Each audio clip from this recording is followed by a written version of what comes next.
नमस्ते my dear students. ये आपके सिलेबस का अनदर वन कंसेप्ट है जो पेपर में एक नहीं तो 2 मार्क्स के लिए आता है, जहां पे आपको इंग्लिश में स्पेलिंग्स दिए जाते, उसका आपको हिंदी में अर्थ लिखना है। क्या सर, जो हमको पेपर में आता है वो सारा यही लिस्ट से आता है? इसके बाहर का कोई भी आपको पारिभाषिक शब्दावली में आता नहीं। जो भी आपके पेपर में आएगा वो सारा यहाँ का ही रहेगा। इसके अलावा पारिभाषिक शब्दावली में अब तक कुछ भी आया नहीं है। सर, इसका पढ़ाई कर सकते हो, ये आपके टेक्स्ट बुक के पीछे बोर्ड ने ऑलरेडी प्रिंट करके दिया है। आप जो डिफिकल्ट वर्ड्स है ना, जो आपको उसका मीनिंग हिंदी में पता नहीं, उसको आप हाईलाइट करके रख सकते हो, और जो आपको इजीली पता है उसको आप इग्नोर करा सकते हो, उसके सामने क्रॉस करा सकते हो, क्योंकि वो दोबारा पढ़ने की जरूरत नहीं है। फिर जब तुम पेपर के लिए निकलोगे तब आप खाली वही वर्ड्स को एक बार रीड करने का, जो वर्ड्स को आपने हाईलाइट करके रखा है, तो इसके आपको इजीली मार्क्स मिल सकते हैं। फिर भी मैं एक बार उसके सारे वर्ड्स के जो अर्थ है हिंदी में उसका जो मीनिंग है वो रीड करके बताता हूं, ताकि आपको ये एक बार सुन के सारे शब्द का अर्थ क्या हो जाए, याद हो जाए। मैंने ट्रिक बताया, जो शब्द का अर्थ आपको इजीली आता है उसके सामने क्रॉस करो, और जो शब्द का अर्थ अपने को थोड़ा सा दिक्कत है समझने के लिए या ध्यान में रखने के लिए, ऐसे शब्द को आप लोग हाईलाइट करके रख सकते हो, ताकि आप लोग उसको एग्जाम के पहले एक बार रिवाइज कर सकते हो। तो एक बार मैं बता देता हूं शब्द के सारे शब्दों का अर्थ। एम्बेसडर का मतलब होता है राजदूत, अनाउंसर का मतलब होता है उद्घोषक, अटेस्टिंग ऑफिसर का मतलब होता है साक्षांकित अधिकारी, सेंसस ऑफिसर का मतलब होता है जनगणना अधिकारी, सर्कल इंस्पेक्टर का मतलब होता है अंचल निरीक्षक, कस्टडियन मतलब होता है अभिरक्षक,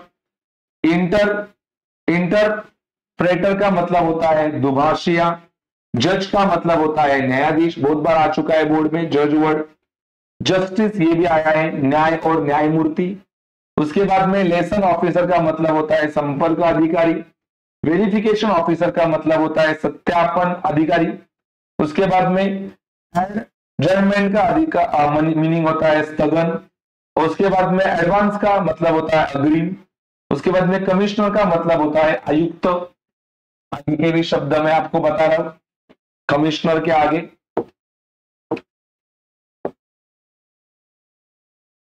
आपके सामने सारे शब्द।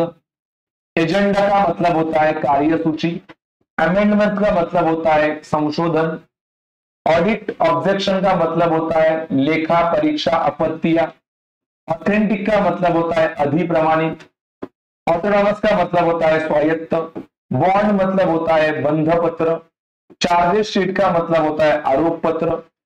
कॉम्पेंसेशन का मतलब होता है मुआवजा। डिडक्शन का मतलब होता है कटौती। डिसिप्लिनरी एक्शन का मतलब होता है अनुशासित कार्रवाई। एलिजिबिलिटी का मतलब होता है पात्रता। इनरोलमेंट मतलब होता है नामांकन। एग्जाम्पशन मतलब होता है छूट। एक्सपर्ट का मतलब होता है विशेषण।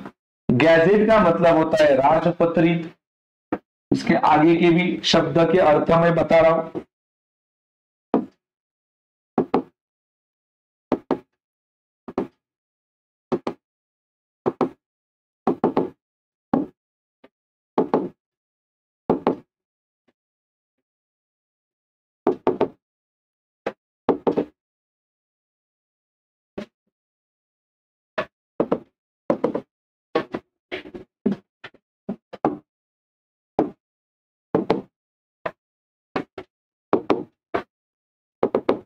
छोटा नहीं हो रहा है, कोई वादा नहीं।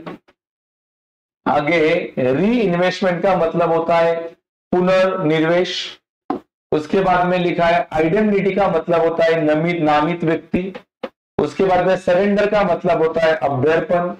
डिसमिस का मतलब होता है पदच्युत। एक्शन का मतलब होता है कार्यवाही। पेड अप का मतलब होता है चुकता। अश्योर का मतलब होता है बीमित। एरियस का मतलब होता है बकाया। बैलेंस शीट का मतलब होता है तुलना पत्र।